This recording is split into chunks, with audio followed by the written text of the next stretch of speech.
Wright Brothers Cycle Shop. Experimental design construction, the Wright Brothers Flyer. 1904. Lady inside was just telling us that Henry Ford bought the Wright Brothers home, original home, and the bicycle shop in 1929 off of Orville Wright. I was going to say Orville Redenbacher for a minute. Oh, that would be cool.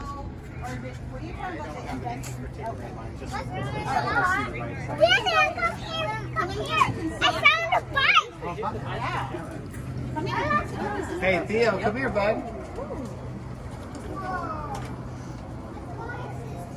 This is the right. You can go inside. Well, I used to make bicycles. How good is it?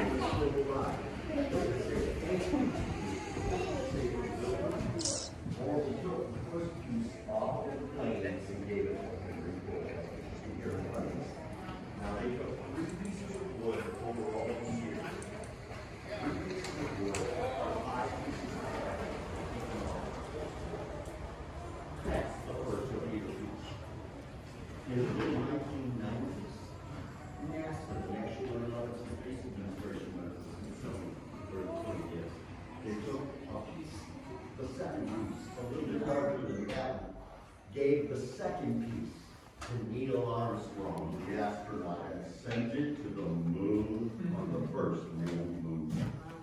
When the landing module, the Eagle, set down on the surface of the moon and we got that message, the Eagle has landed. I was in my parents' living room, I remember it today. The Eagle has landed. The second piece of the world's first airplane was on board. Now that piece came home on the return flight. And that piece, the one that went to the moon, is now on display at the Smithsonian right next to the first airplane. Now I said they took 3 pieces. Oh, just a couple of years ago, NASA went back to the Smithsonian, just a couple of years ago.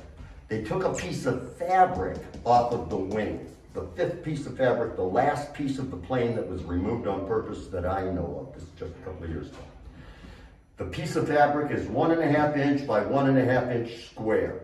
They taped that to the bottom of the little helicopter with all the cameras on it that they sent to Mars. And that piece is on Mars right now as I talk to you. Earth, moon, Mars. Out front, Wilder and Orville sold bikes. In this room, they fixed bikes, and they made a lot of the little parts of the plane. In the back room, hi guys, in the back room, they built the airplane. Wow, you want to go see an airplane? Where they built the airplane? Yeah. Hey, Lucy.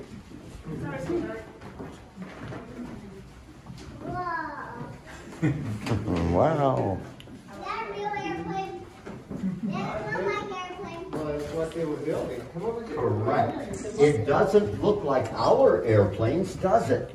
Our airplanes are very, very different. But this was the world's very first. Now, I always say they built the plane in this room, and that's absolutely true. I am often asked, Chris, that plane was big. How'd they ever get it out the back door? Did they knock down that wall the way Henry Ford did for his first car? Nope.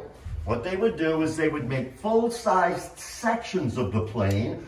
We're looking at the middle 16 feet of the wing where the pilot would have been, the engine was, and the 2 propellers were. Now, we took the cloth off so everybody could see the shape of the wood and the design. Now, they would make full-sized sections. Then they would test the section. If it worked the way they thought it was supposed to, they'd take it all back apart. Every piece of wood, every piece of metal, every nut, bolt, and screw would be disassembled, packed into boxes, set aside, build the next section. Set it aside, next section. When all the sections were built, they loaded them onto a train, jumped on, took everything down to Kitty Hawk, North Carolina, and on the beach at Kitty Hawk for the very first time, they put the entire machine together, and there they flew.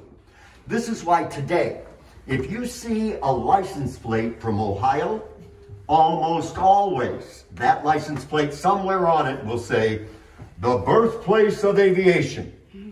You see a license plate from North Carolina? Almost always. First in flight. Everybody wants a little piece of that action. Now the pilot would lie down on his stomach in the little wooden cradle that's closest to us. Can everybody see the two pieces of wood up front that are sticking up at almost 90-degree angles?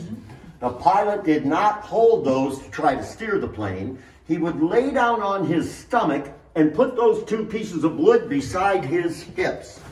Now, if you were able to look at the model in the middle room, the pilot is laying on his stomach. He's holding the edge of the wing with his right hand. His left hand goes out over the edge, and it's holding a stick. The stick controlled the two flaps out in front of the plane. They called those flaps elevators, and it helped the plane go up and down. The stick did nothing to turn the plane. If the pilot wanted to turn, he would shift his hips in the little wooden cradle as if he were turning a bicycle. My friends, when we turn our bikes, we turn the handlebars, but we also lean into the turn just a little bit, shifting our hips on the bicycle seat to keep our balance. That's exactly how Wilbur and Orville turned this airplane. Can you all see the little wooden box toward the back of the wing? It has a bar of wood going across the top of it. That's where the pilot put his feet.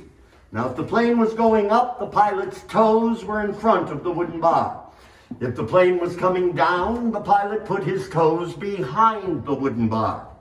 He put his feet in those positions so that his body didn't slide right off the open wing. He had no safety belt, no safety harness to hold him on.